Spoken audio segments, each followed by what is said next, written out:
Yeah, well, we have two fine actresses and director, I should mention here. We have Meg Ryan and Cheryl Hines. Cheryl has directed a movie that Meg is in. The premise is very interesting. It does have to do with infidelity, by the way.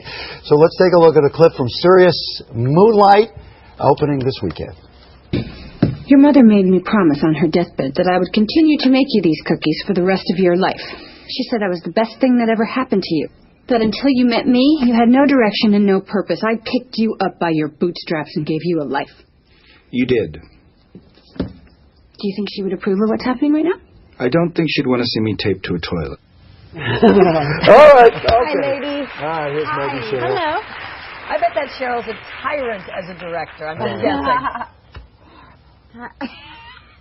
Very mean. I fired crew members every day. That's how I started my day. We love the fact that in Curb, Meg's name was mentioned, and then she's there. It was a nice little tie-in, and you guys have already worked together, I'm assuming, at that point, right? We had already shot. Yeah, that was difficult, by the way, to watch Curb and then watch Jerry Seinfeld say, "Yeah, I'd much rather have Meg than Cheryl." Oh, right. Yeah, that was hard to watch. I was like, "Oh my God, sorry." Well, Cheryl. Look at the two of you. You're like one person. You finish each other's sentences. You're like a cute little married couple. Honestly, we really, until this moment, we've spent like 15 days making this movie. Yeah. Well, I like that you don't interrupt each other, and that's very unusual for me. What's that like? Yeah. Cheryl, what is more nerve-wracking for you, the acting or being in control and responsible for everything? Being in control is very difficult. Generally? Yeah, I'm very out of control. But yeah, like you're saying, you're responsible for everything. It's hard.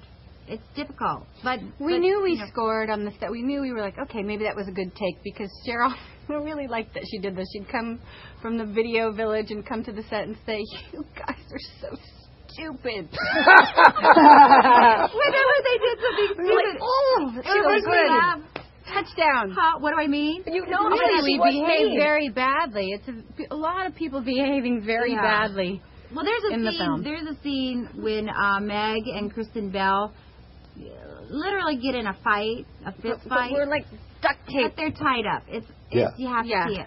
Can we explain? You know, you guys, and we always talked about how light and funny and everything, but this was written by Adrienne Shelley. Had a horrible end to her life. Cheryl, you had worked with her on Waitress, which a movie I loved. She wrote and directed it.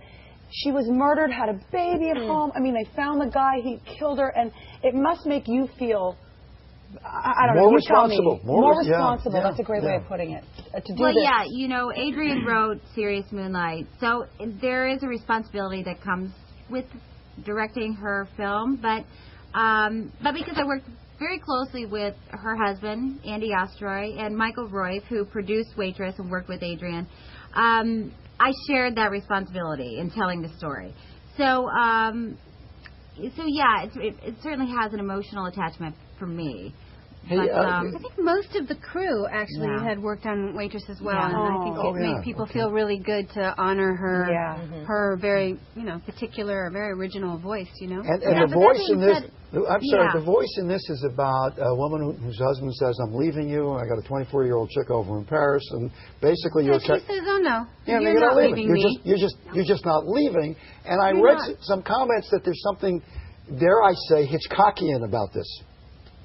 Yeah. Oh, no, I haven't heard that word, but that's real. I don't think that is a word, but I think it's a word. But let him have the word. There is a lot of suspense in this film, which you wouldn't expect. Unexpected. But now you might expect it. No. But yeah, there are some twists. Thanks, Steve, for ruining the big twist in the film. Here we go, Steve. I was working out the other day, and I'll do anything to keep myself on the treadmill longer. And I happened on Sleepless in Seattle, which I got so sucked into. And I'm just wondering, Meg, if you ever happened by one of your movies, it must be like this is your life. Does it take you back to that time and that place and that moment? It's mostly like, oh, she doesn't like to watch herself. Just turn that channel. I've learned that. It's very difficult. It's like water torture. She can't see herself. on. It's like most of our viewers watching our show. How are you, Cheryl, about watching yourself? Well, you know what? It's funny because I don't seem to have a problem watching Curb Your Enthusiasm, and I think because I love and adore Larry so much, and I'm really caught up in the show, and then every once in a while I'm like, oh yeah, I forget I'm on the show. Like I would watch it if I wasn't. And then other projects, other films, it is a little difficult. I think Larry David is sexy. I really, truly, I've realized after 7 seasons of whatever it's been of Curb. He is sexy. Yeah. He's smart and funny. Totally sexy. We do this to Cheryl every time she's on, and I think Larry has done a couple of seasons because we have forced him to. Are you coming back? I hope so. Good God, how do you top last season? It was incredible, Cheryl. If anyone can do it, Larry David can. Cheryl, did you leave your coffee cup on the table? I did. All right. The whole sign. I don't respect Are you giving wood. something away? I don't respect wood. No. I don't respect wood. That's what it was. That's what it was. Do you respect? Hey, Meg, I love that you thank guys got back together in the end. Anyway, right here. Thank you. Thank you, Meg. Thank you, Cheryl. Serious Moonlight tomorrow. Available also, by the way, on demand. Oh, that's Times are wonderful. changing.